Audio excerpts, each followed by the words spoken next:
a na-apụla Okwuluora wee pụta wee na-anareti ka esi wee na-apụ ya. Sọm ndị Igbo anyị wee sị na fe belivulu ife Okwuluora na-ekwu na ọ bụla eziokwu. Sọm na all this propaganda o ji wee bụ na ụmụaka na such thing adịghị eme ma ndị na-akọmenti na-asị akọva jere na ụmụaka mbọsị nke nwa mbọsị nke nwa dị ọnastandị ma ọchị na-atọ m ndị fil amaya na-agha onwe fe aghụghọ. Ịma na o nwere ihe dị worst than na ị na-atụrụ onwe gị achị mana ịma nke bụ eziokwu, but you are just deceiving yourself.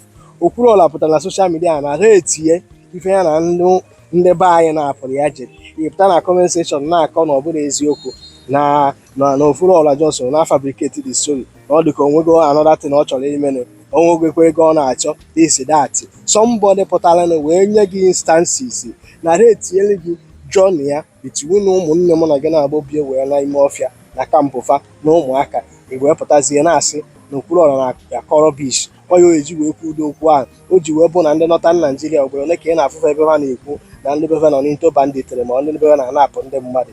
Igbu ezigbote anụ mpama, igbu ezigbote anụ mpama, ọ ihe m nwere ịgwa gị. But don't worry, ọgọdụ ga-elu nwoke ebe o lụrụ ibie. Do you understand me? Akwụfọ napị na mụ na gị na-abụ gbara nkịtị itiatụ ikwusigbo okwu ike na ya na those who involve na this criminality going on in Southeast, and na anyị nwakwa ịgbakwa nkịtị na-eprezikwe ndị na-achị mụ na gị na-abụ instead of ị na-agwafa na fada emita.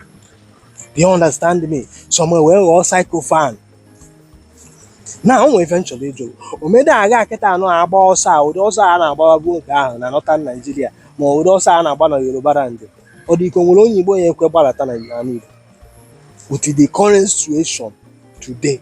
Ịmara sọ onye Igbo nọ na Lagos ka feel safe karịa onye Igbo nọ na Anambra State. Do you understand what I'm saying? Na Okwuluora wee pụta wee narrate his journey, wee pụta na-akọ fefefe o ji wee bụ na ọ bụla eziokwu. Do you understand me? And ọwụgo na o megoro nwayọ Okwuluora ya eji wepụta na social media na-akụ ya ibu idiot.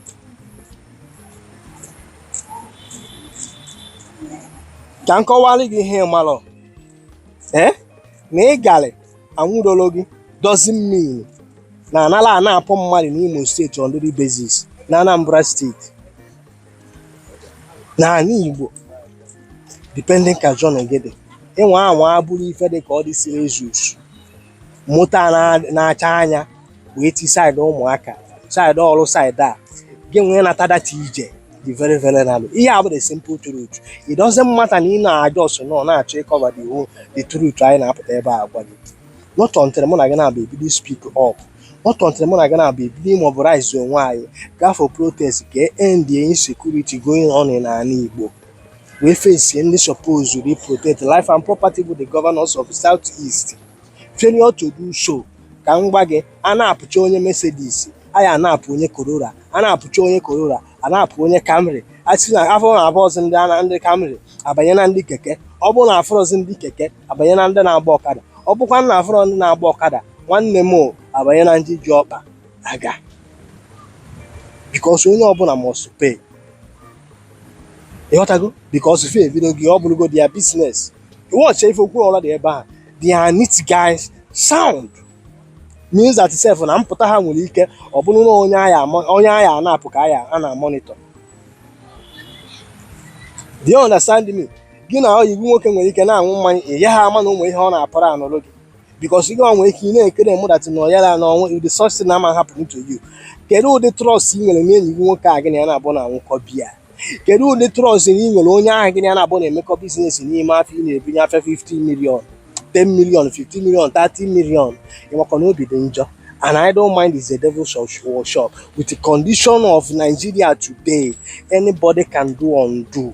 Just know this. Mụ na gị na-aba adịrọ safe. Sọsọ onwe ya ka ya ma.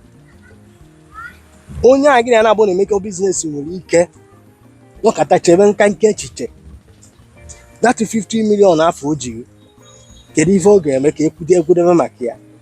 Ịma na ibu gị na mma na ịzụ afịa kredit kịta na Nigeria ọ na-afụ gị anya, ịma na ọ dị riski ka ọ bụ maka na good money kpatara awa etu a si ekwu ekete ị nwere ike yara aghọta ya.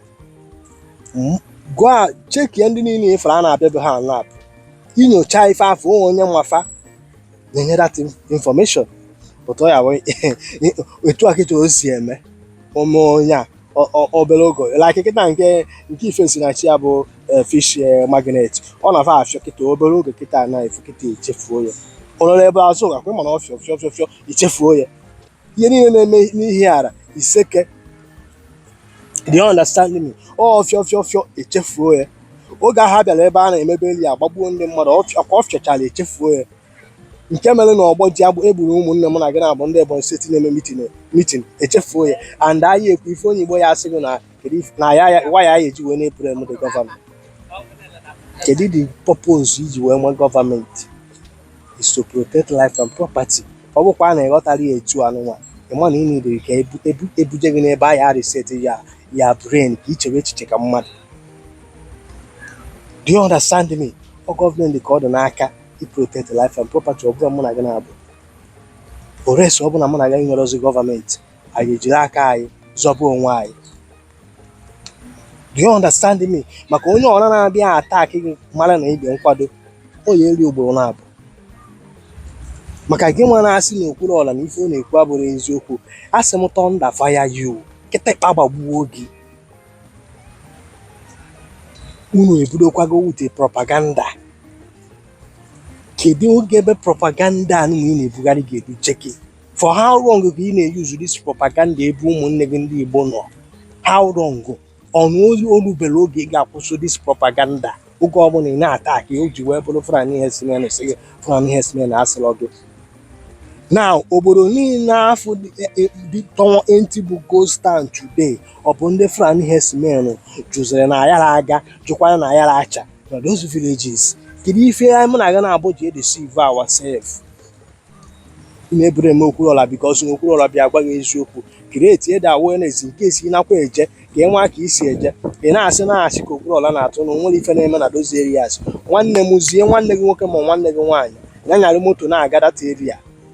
A na-agwa gị na ụmụaka those side niile ọsụ ihite ụkwa those area niile bụ aga ị batara na Anambra steeti ogbu nke ọgbọ ji those areas niile ijewe ma n'ahịa mere m side ịgbara ya mụ dee na-apụta na-agba gị ya ma nkwere ezu na nka ya pụta na-ekwu iche na maka gịnị ka eji ekwu ya iche na ya na-amala ife na-emene nọ na anyị na-ahụ gọọmenti anyị ka fa nwee ike ifesi their own responsibility nye mụ na gị na-abụ security.